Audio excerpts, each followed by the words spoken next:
ত্রাণের বিনিময়ে ক্ষুধার্ত ফিলিস্তিনিদের প্রাণ কেড়ে নিচ্ছে ইসরায়েলিরা। এমন ভয়াবহ পরিস্থিতির শিকার গাজা উপত্যকার মানুষ।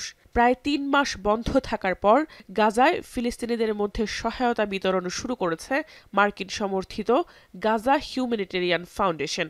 উপত্যকাটির বিভিন্ন পয়েন্টে খোলা হয়েছে তাদের গুদামঘর, যেখানে দীর্ঘদিন অনাহারে থাকা ফিলিস্তিনিদের উপচে পড়া ভিড়ই বলে দিচ্ছে এক টুকরো রুটির জন্য কতটা যুদ্ধ করতে হচ্ছে তাদের। আর এই ভিড়ের মধ্যে ফিলিস্তিনিদের লক্ষ্য করে ড্রোন হামলা চালিয়েছে ইসরায়েলি সেনারা। এতে নতুন করে প্রাণ গেছে বেশ কয়েকজনের, আহত হয়েছেন অর্ধশতাধিক। খাবার নিতে গিয়ে স্বজনের মৃত্যু কোনোভাবেই মেনে নিতে পারছেন না অসহায় ফিলিস্তিনিরা। তবে ইসরায়েলের এমন অমানবিক হামলার কারণে কঠিন জবাব দেওয়ার হুঁশিয়ারি হামাসের।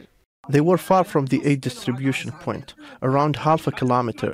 They were discussing how to reach there when a drone sent down a rocket and killed 2 of them. 10 others were injured. We do not want them to distribute aid to us or feed us. We want the UN and its agency to be responsible for feeding us. They understand us and we understand them.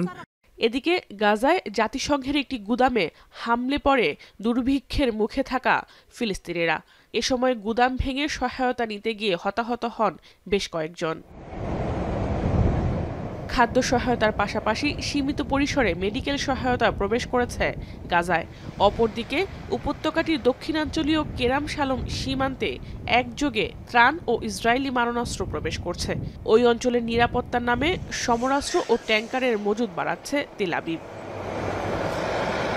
গাজায় এ পর্যন্ত 500 ত্রাণবাহী truck সহায়তা পৌঁছেছে বলে জানিয়েছেন জাতিসংঘ মুখপাত্র Stephen Dujarric, যেখানে এরই মধ্যে 200 ট্রাক খাদ্য সহায়তা বিতরণ করা হয়েছে। Since last week, about 900 truckloads were submitted for Israeli approval.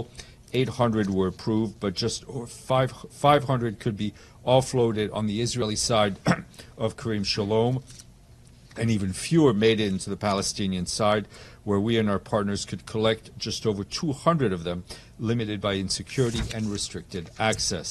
গাজায় এই ত্রাণ সহায়তার মাধ্যমে হামাসের অর্থায়ন হয় বলে অভিযোগ ইসরায়েলি প্রধানমন্ত্রী বেনিয়ামিন নেতানিয়াহুর। তাই তেল আবিব এই ত্রাণ বিতরণের নিয়ন্ত্রণ নিয়েছে বলেও জানান তিনি।